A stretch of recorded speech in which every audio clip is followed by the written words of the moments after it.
Bonjour à tous, bienvenue sur la chaîne DV Soupape. Aujourd'hui, j'avais dit que la prochaine vidéo serait sur le 330 avec la roue arrière gauche débloquée.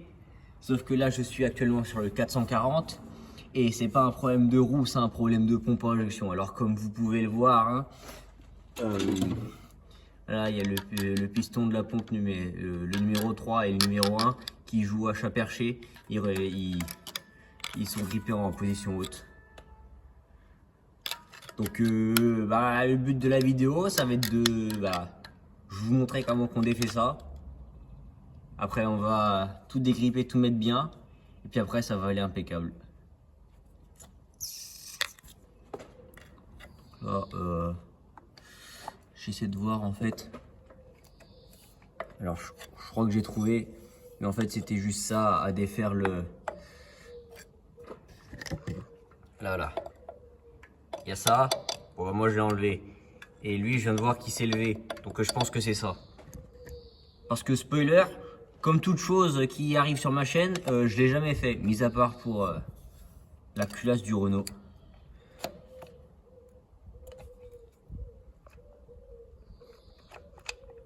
Je crois que c'est coincé. Hein. Je crois que c'est coincé.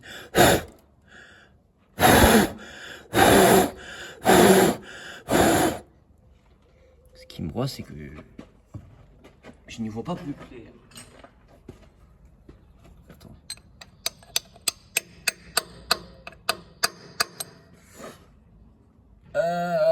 Alors. Ok, donc ça doit être ma soupape de... Comment ils appellent ça sur la dock? D'anti-retour, je sais plus. Alors, je ne sais absolument pas.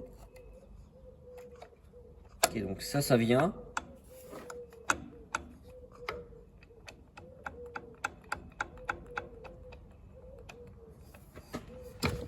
Mais ça bute en haut.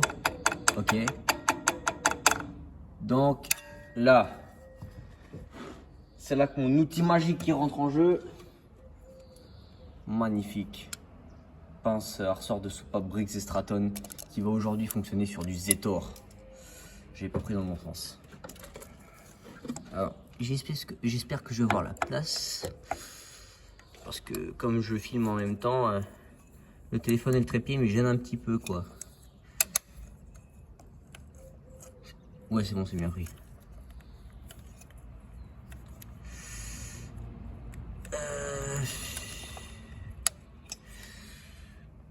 C'est quoi ça? C'est que c'est pas rond, c'est que c'est un collier.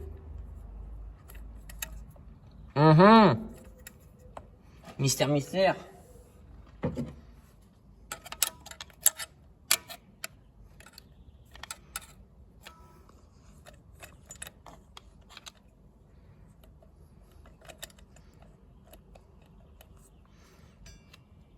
Alors, j'ai un peu tout qui vient. Mais... tout sauf le piston. Je suis censé pouvoir tirer l'ensemble par le haut. Alors...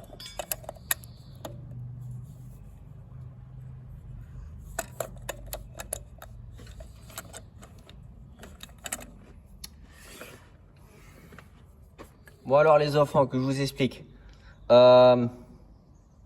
Ça, c'est juste que je le prenais en fait en dessous de la rondelle avec un trou oblong qui permet de sortir de la tige du piston.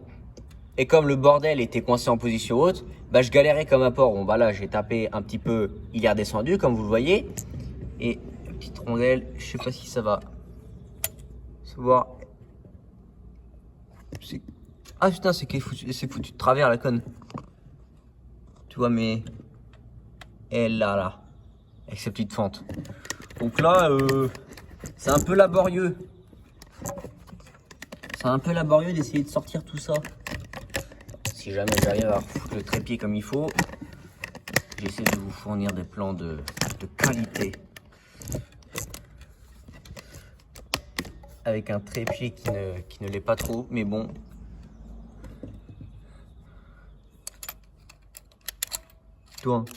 Tourne et tu sors. Tu tournes et tu sors. Pas dans ce sens-là. Ou ça va être... Ça va pas être sport, mais...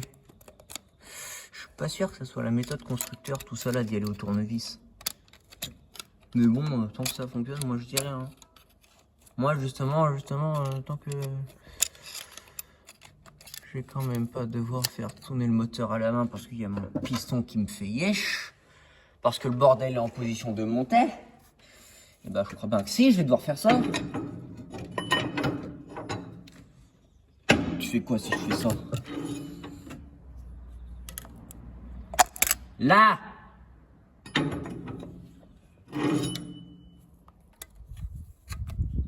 T'es redescendu? Oui.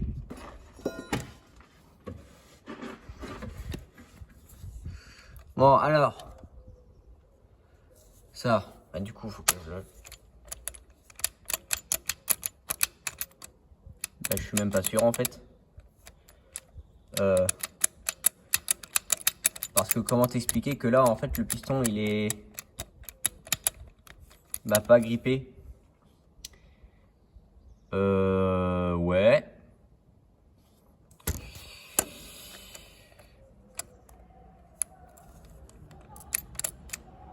Après, s'il a grippé, c'est qu'il y a une raison. Hein. Attends. Je vérifie son état quand même. Il y a un Scooby là derrière qui est en train de dire...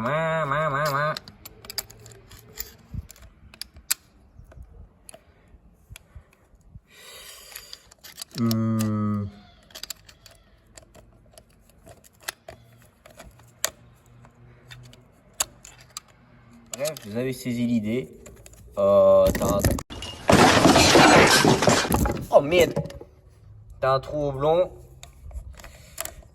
Sors, s'il te plaît. Sors, s'il te plaît. Voilà. Donc, t'as une rondelle avec un trou oblong. Bah ouais, mais c'est plus drôle maintenant. C'est plus drôle si ça fonctionne.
Non?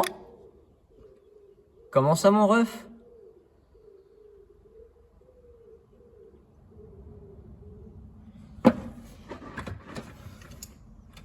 Non, je suis pas très d'accord avec tout ça. Attends, je continue.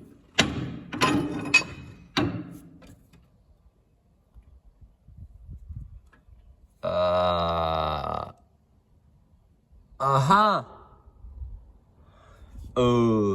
Je suis pas sûr. Je suis pas sûr de la blague là.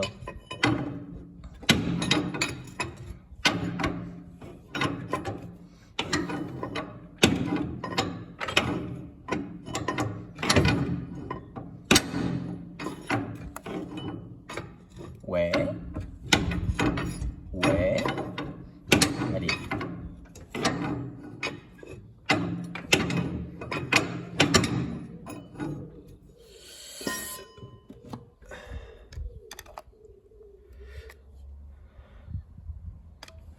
C'est pas très chouette ce que t'es en train de me faire là.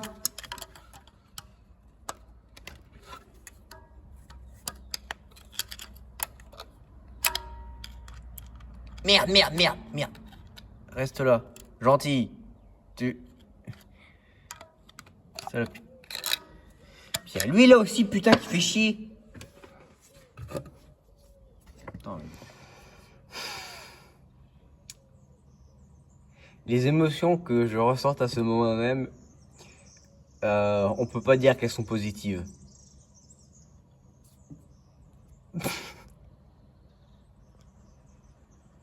Alors, nouvelle petite mise à jour pour que je vous dise ce qui s'est passé. J'ai joué avec le fait que le tournevis il est aimanté. Donc j'ai mis comme ça la fente côté moteur et j'ai comme ça là, tout doucement. Et c'est venu. Regarde. Appuie. Et maintenant, bah, ça devrait sortir. Voilà. Donc une fois que c'est fait, ça d'enlever le petit trou oblong, faut enlever ça. C'est le petit clapet anti-retour. Donc ici il y a le clapet, là et par-dessus il y a le ressort, etc. Et ça, t'as un filetage parce que normalement Zetor ils disent oui, il te faut un outil pour l'extraire. Et moi je dis non, j'ai pas l'outil. Donc tu vas là avec un tournevis, tu le fais bouger de gauche à droite, il commence à monter et après tu chopes un aimant et tu... Impeccable. Bon alors, nouvelle... Bon, c'est pas des mises à jour, hein, c'est juste un suivi de la vidéo. J'ai réussi à le sortir en prenant un aimant. Le piston, il est coincé dedans. Donc c'est venu, là j'ai un trou pour... Enfin, j'ai un petit espace pour une clavette. Sauf que là, j'ai rien vu. J'ai rien vu et ça me gêne un petit peu. Donc, j'ai continué de creuser et puis je vais vous dire. Voilà.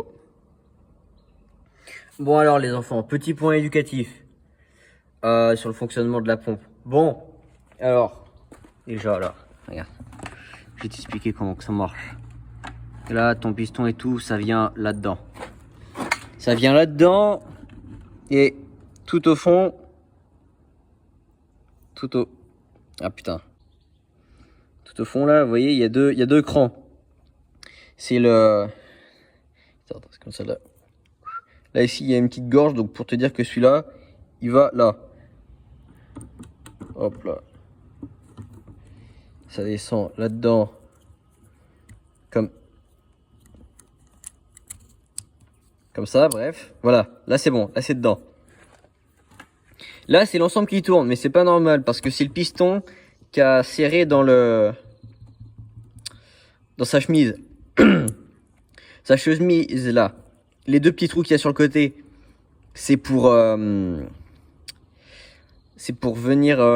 je vais mettre une photo de comment c'est fait un piston. Enfin, je veux dire, une fois que ça sera démonté. Et en fait, comme ça fait des rainures un peu dans ce sens, etc., suivant comment il est tourné, pour que ça revienne pour qu'il y ait une fuite qui se crée et qu'il y ait un arrêt de débit. Bref, et lui, il vient de tourner dedans. Et donc, quelle que soit sa position, faut qu'il soit alimenté. Donc là, t'as deux trous. T'en as un, c'est une entrée. Et t'en as un autre, c'est une sortie. Et en fait, à l'intérieur, il y a une espèce de gorge, de tranchée. En fait, c'est comme un raccord banjo un peu bizarre. Et juste derrière, il y a là, vous voyez la denture là pour le petit collier. Et justement, ce petit collier ici, généralement, ça prend du jeu. Et c'est pour ça que sur les pompes en ligne, contrairement aux pompes rotatives, des fois, tu as une différence de débit entre chaque cylindre. Et bah, comme c'est qu'un seul piston dans les rotatives et que là, tu en as 4, enfin, suivant le nombre de cylindres, c'est pour ça que certains constructeurs, bah, je pense, sont passés sur des rotatives. Je sors ça et je vous dis comment c'est. Petite parenthèse, tout à l'heure j'ai parlé d'une clavette, en fait on s'en fout un peu, parce que ça c'est là, tu sais pas trop pourquoi. Parce que t'as pas besoin d'une clavette en fait, parce que la chemise elle peut tourner, on s'en branle, vu que t'as deux trous. Voilà. Bon alors, suite de la vidéo. J'ai commis ce que je pense être l'irréparable, étant donné que c'était de la crasse qui était coincée là-haut, mais vraiment une toute petite... matière, ce que tu veux. J'ai pris du grain 500, beaucoup d'huile, je l'ai enfiché dedans et j'ai fait juste un tour. Même pas. Vraiment, il a fait un tour en rentrant et en sortant. Donc, tu vois maintenant que ça coulisse très bien. Et donc, va falloir faire ça avec les deux autres. Et donc, vous voyez, la petite fente là, c'est qu'en fait, le carburant, il vient passer par là pendant que ça monte. Alors, c'est en pression. Et c'est juste avec les rainures qui sont... Si j'arrive à le sortir sans trop d'emmerde. Les rainures qui sont ici, en fait, si jamais ça vient à tomber en face de l'un de ces trous, la pression chute d'un seul coup. Parce que ça fait un retour au réservoir. En fait, c'est l'arrivée de carburant, elle est juste derrière. Ça traverse, ça nourrit tout le monde parce que elle est gave. Ça nourrit tout le monde. Et après, c'est direct à retour au réservoir. Et en fait, lui, il descend, il va... Allez. Il va en dessous de ces trous. Ça traverse. Et lui, il pioche au passage. La pression monte. Et en fait, comme t'atteins, admettons... comment dire, je sais plus, c'est quoi, 150 bars, je crois, à peine. 150 bars, et t'arrives ici, t'as de la pression, et dès que ça commence à s'ouvrir, ça repart dans l'alimentation, et donc le réservoir, comme la pression est trop élevée. T'as une chute, et donc de pression et de débit, et donc là, ton temps d'injection, il est fini, et c'est comme ça, en fait, le fait que ça tourne, la petite rainure qui est là, c'est... en fait, ton piston aura plus de... Par exemple, là, je viens de le tourner. Le piston aura plus de courses avant d'atteindre la petite lumière. Donc, c'est comme ça que tu t'accélères sur une pompe en ligne. Et c'est pareil, c'est le même principe sur une rotative, mais ça, je sais pas trop si j'aurai l'occasion de vous le montrer. Et tu sais que c'est bon au remontage, quand elle est à ce niveau, du coup. Et que... Mince, lui, il est redescendu tout au fond. Ça veut dire qu'il est bien rentré dans les deux arêtes du petit collier là sur la crémaillère. Donc maintenant que ça s'est fait, que j'ai découvert comment on faisait ça, etc., je vais pouvoir vous filmer,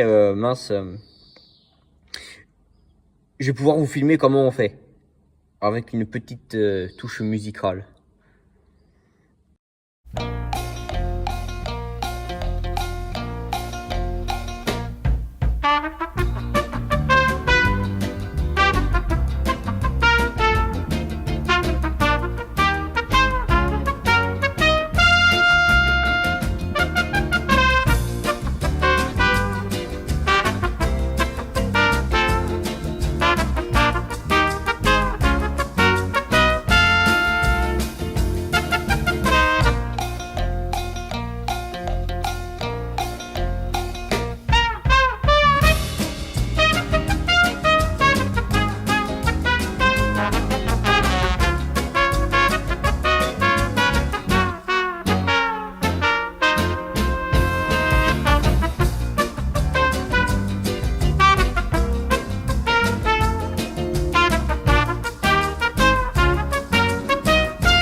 Hop là, ça y est. Donc maintenant que ça s'est fait et que le piston, à nouveau, il coulisse très bien sans bloquer en haut. Donc pareil, c'était de la pourriture. Un coup de grain 400 et puis Mais vraiment très léger, c'est juste tu le rentres, tu le fais tourner sans forcer ou quoi que ce soit.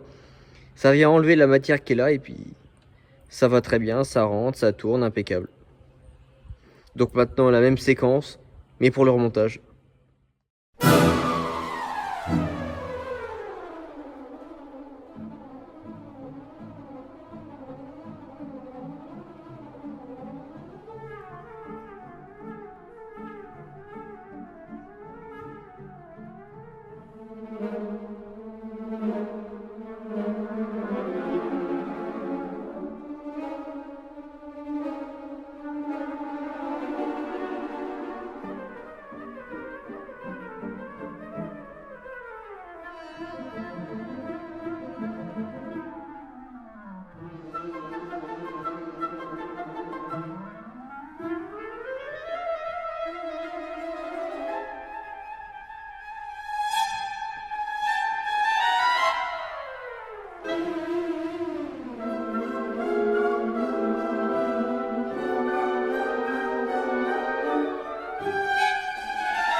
Bon, dernière petite étape avant que tout soit bien. Bon, j'ai fait le numéro 1 en hors-champ, vu que je vous ai déjà montré comment tout ça, ça se faisait.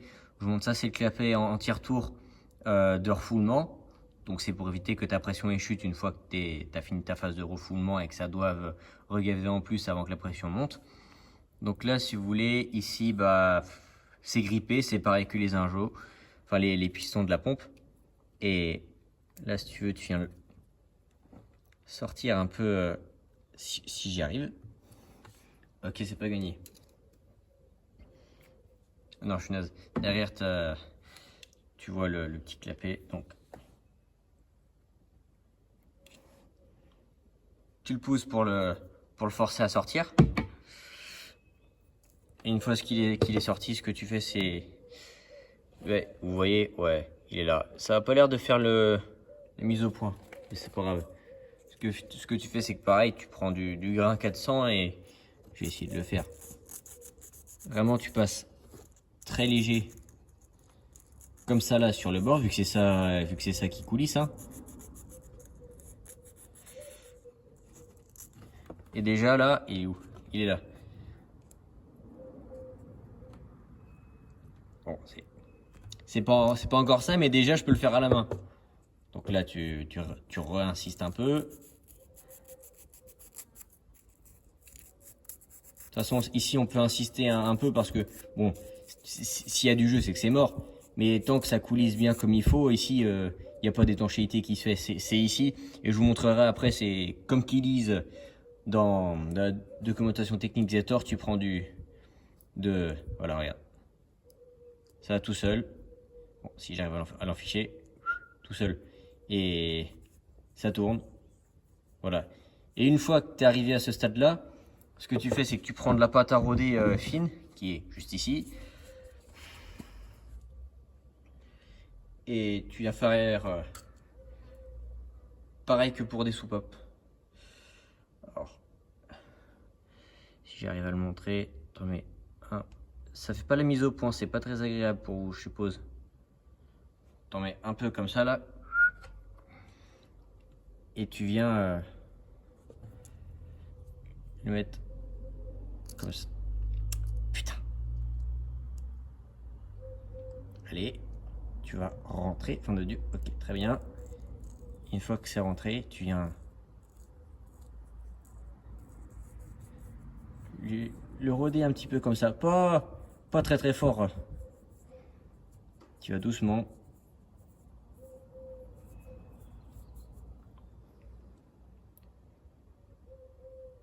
Et là, ça a déjà fait une toute petite portée. Je sais pas si elle se verra un peu à la caméra. Ça fait un petit trait blanc. Donc, faut que je le renfiche maintenant.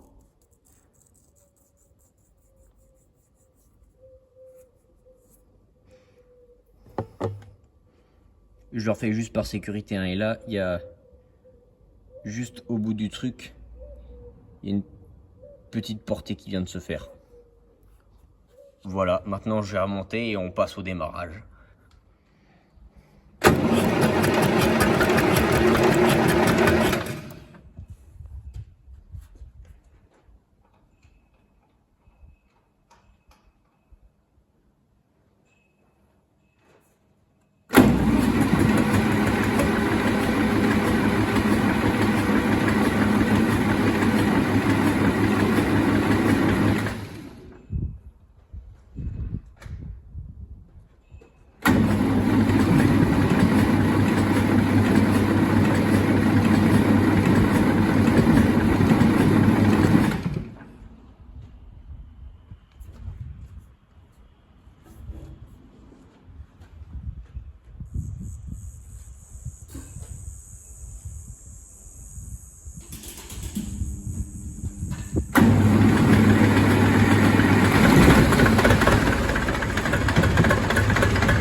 Couillon!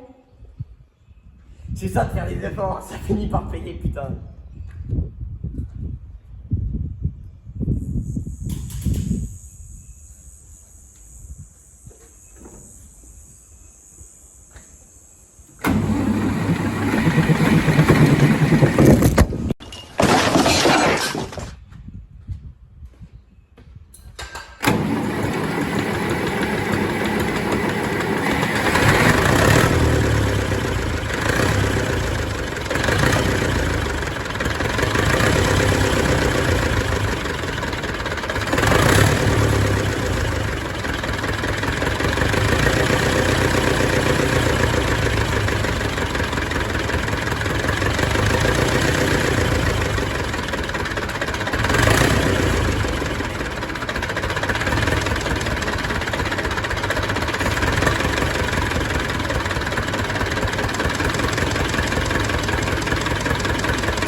Moi je dis que c'est pas trop mal.